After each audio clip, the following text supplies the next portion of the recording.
So I started to put two and two together. That it's not that they wanted to kill Jesus, because they could have just killed him.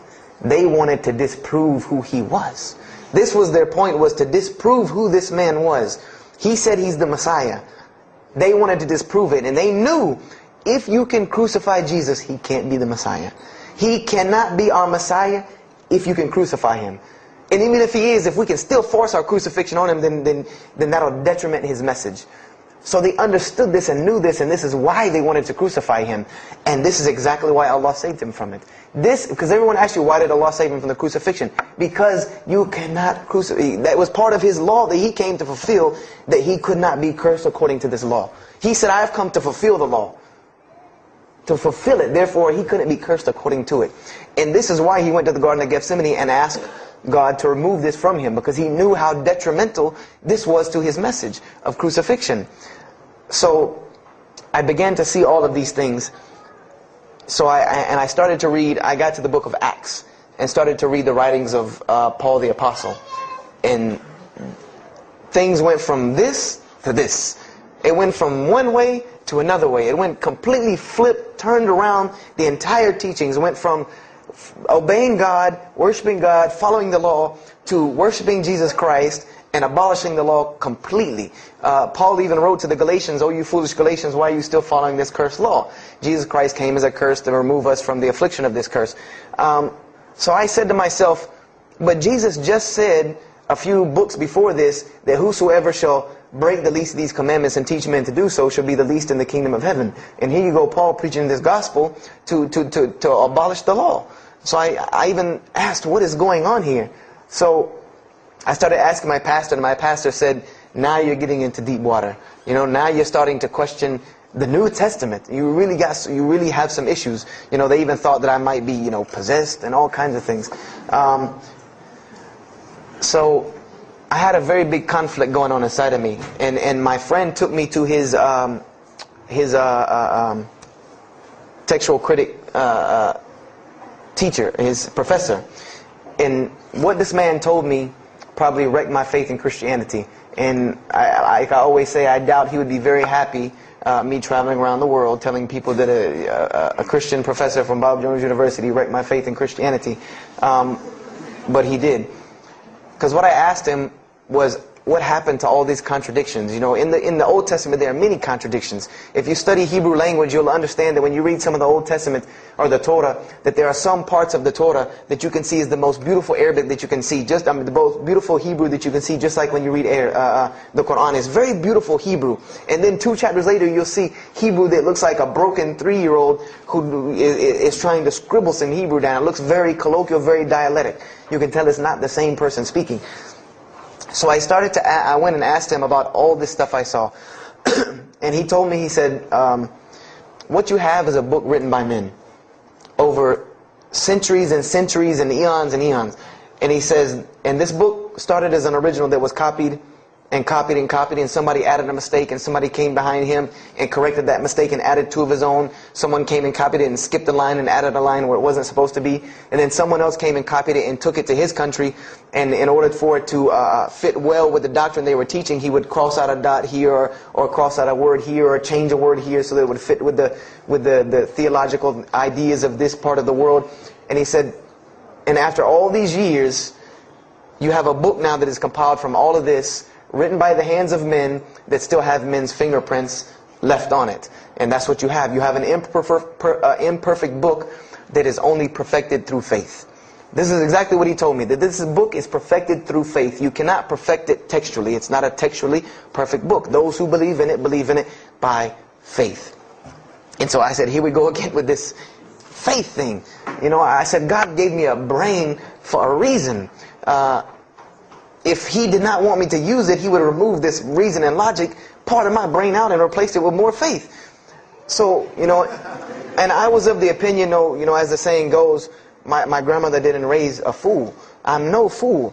I said, I can't believe in this. This book, I've been taught is the inerrant word of God, and you're just telling me that it's a book of errors that's only perfect through faith. That's like me taking a 1982 Datsun all beat up and say, if you believe, it can be a Mercedes. If you believe. That would make no sense. You can't take a car to the car dealership and say that. No, if you really believe it, if you look at it right, it's a Mercedes. So I said, no, this is a book full of errors. And God's religion is perfect. If God has a religion, it's perfect. If He has a book, it has to be perfect because He is perfect. So I left Christianity completely. And I decided that I was, I had learned some concepts from the Bible. God was one. You couldn't fool me with that. I had also concepted that there should be nobody standing between me and God because He created me without permission from anyone. Therefore, I don't need to be taking permission from someone to go to Him. If I had to be forgiven for something, it should come from Him, because on the day of judgment, it's going to be me and Him alone. And I didn't know about God's prophets yet. I had my doubts and persuasions about that. So I decided to start searching other religions. I went back to Judaism. I studied Judaism. I found the same thing that Jesus taught about two spiritual Jews that leave the law, and Jews that were so caught up in the law that they left no room for spirituality. I studied Buddhism, Hinduism, Taoism, Confucianism, Wiccan, Bushido. Everything I could get my hands on, every type of ism or religion, I studied it. But there was one litmus test that I used for every religion. And whenever I met them, or the people or whatever about this religion, I would always ask them, do you have a book? Do you have a book? Because another thing I had come to the conclusion of is that if your religion is true, you should be able to tangibly hand me something and show me that this religion is true. Give me something that I can see. I don't want to hear that faith stuff anymore. I heard that all my life, and look where it got me. It got me thinking I'm driving a Mercedes running around in 1982 beat-up Datsun. I said, no, you have to show me.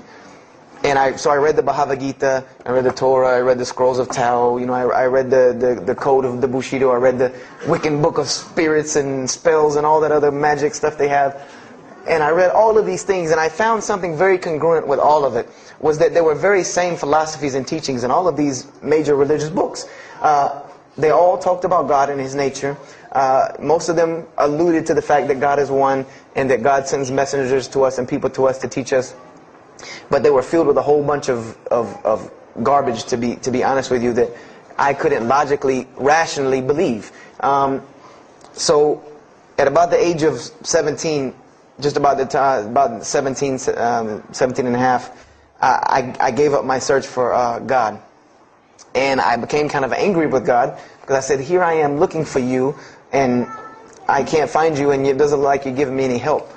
And I don't know how many of you know, but for a 17-year-old that is frustrated with God and the world, there's a lot of trouble he can get into. There's a lot of things he can do to put himself in predicaments when he's frustrated with the world and had come to the conception that, if there's a God that exists, then He doesn't really care about me. That's a kind of a dangerous young man. So I started doing the whole partying in trouble, going to parties, drinking underage, all of this stuff I started doing. I'm a perfectionist at heart. So when I was a Christian, I tried to be the best one I could. If I was going to switch to being any other religion, then I was going to do that 100%. So you better believe when I went after the dunya, I did that 100%. And I was a martial artist since I was 15 years old. And even though it was only 2 years, 2 years at 17, you think, you're Bruce Lee. So I got into a lot of fights. Got kicked out of school, had to go to another school, got in one fight, got arrested for a fight, and there were a couple incidences that stopped this downward spiral, because I was on a very, very quick downward spiral and I believe if I would have continued on that downward spiral, I would probably end up hurting someone, killing someone, or them hurting or killing me. And there were two incidents that brought that to an abrupt stop, like pulling the emergency brake. And the first one was a car accident that I was in. My friend and I were on the way back from Clemson University from a frat party, and we were driving up 385 in South Carolina, and we were both highly intoxicated. And I decided that night that he was driving, I decided to put my seatbelt on for the only reason that I kept falling over when I fell asleep without the seatbelt on, because I didn't really believe in the seatbelt thing, because I said if I'm going to die, I'm going to die. That was the conception that I come up with. That if it's time for me to die, it's time for me to die. I didn't believe in the whole tying your camel thing. So I put on my seatbelt, and I fell asleep. And the next thing I know, I remember waking up with the car shaking. And I woke up to grab my friend because I thought maybe he had fallen asleep. But when I woke up, the only thing I saw was the tree line and then the pavement coming right at my face. And the window smashing and the car flipping, the whole 9 yards. And us landing in a ditch. And I remember getting out of the car. That was the first thing I thought. You know, number one, I couldn't believe that, you know, you don't really think about, oh, you're alive. No, you just move. I jumped out of the car and realized that I had jumped out of the back of the car that wasn't there anymore. It was still in the median on the other side of the highway, and the front part of the car was over in the ditch. And I drug my friend out, who was knocked unconscious, and pulled him over the side of the road. I had no injuries. I looked at myself trying to find what's missing, and there was nothing but a piece of glass stuck in my arm that I pulled out. And it just so happened that a state trooper was passing the other way, because he turned around and came back. And when he came back, he asked what had happened. And the first thing he asked me was, did you see what happened? Because there was other people who would pull over, so I guess he thought that I was a bystander, because I started to walk towards him. He's like, did you see what happened? You know, where are the people? I said, yeah, I really saw what happened. I was in the car. You know, and he was like, you know, as they say, like the color drained out of his face, because he was shocked. He said, how were you in that car? You know, and of course they took the hospital. My friend got arrested, DUI. But before he put us in the ambulance, he was a man of God, because he looked at me and he told me, he said, young man, you better realize that you're on this earth tonight for a purpose. The only reason you're still alive is that God has a purpose for you. If not, you don't live through things like that. People without purpose, if you didn't have a purpose, then this night would have been your night. So you need to realize that. I said, this old man's out of his mind. You know, if God had been looking for me, he had the opportunity to get me a long time ago. So don't tell me about that God stuff now. So I paid it no attention. And about a month later, 3-4 weeks later, my friend and I, same two, he's on crutches still, we decided to go to New York City. We decided to just take off, drive to New York City. We didn't tell our parents where we were going. I said I was sleeping in his house. He said he was sleeping in my house for the weekend. So we drove to New York. And in New York, I remember going to the ATM to get some money. And in New York, they have these ATMs where you have to go in the little glass room to get your money at ATM. I don't know if they have that here or if any of you have been to New York. Now, alhamdulillah, you have to put your bank card in to go in there. But in 97, it was not like this.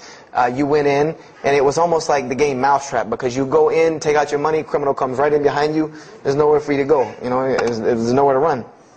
So I went in and I took my money out of the ATM, and I heard the door open behind me. You know, so I turned around. You know, I thought somebody was coming in behind me, and there was a man who put a gun to my face.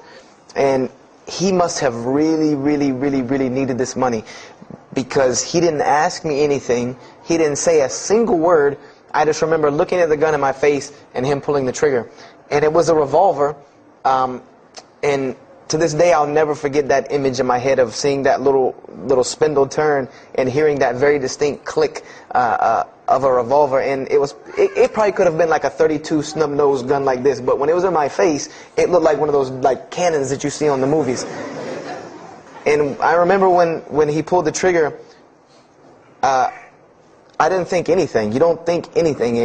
You just blank. You just go into this like shock of blankness. And then a couple seconds later, thankfully I had been doing martial arts.